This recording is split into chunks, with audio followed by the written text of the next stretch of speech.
আমি আশা করব আর এই সাফল্যের পথধারা আরো বেগবান হয়ে ধাবিত হয়ে অজানা ঠিকানায় চলে যাবে। আমি তার সাফল্য কামনা করি।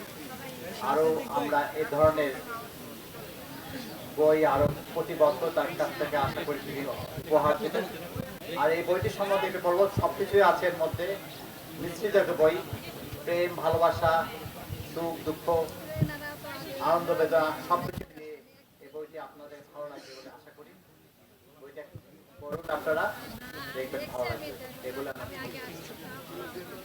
অনেক ধন্যবাদ।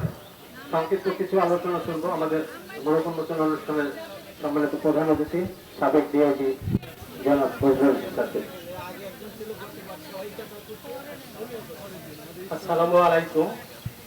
এই মুহূর্তে আমি মঞ্চে এবং আমার মঞ্চের সম্মুখে উপবিষ্ট অনেক জ্ঞানীগুণীর মাঝে দাঁড়িয়ে বসন্ত মোহিনী কাব্যগ্রন্থের মূল উন্মোচন এর জন্য উপস্থিত হয়েছে।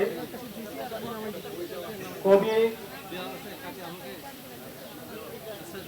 স্মৃতিরেখা রায়, উনি মূলত আমাদের জেল ডিপার্টমেন্টের পুত্রবধূ।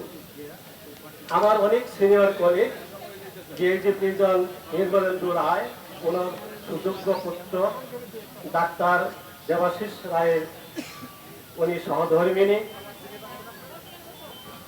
ওনার এই স্মৃতির যে অংশটুকু, উনি মূলত রাজশাহী বিশ্ববিদ্যালয়ের সমাজবিজ্ঞানে অধ্যয়ন করেছেন, অর্থাৎ মানুষ নিয়ে অধ্যয়ন করেছেন।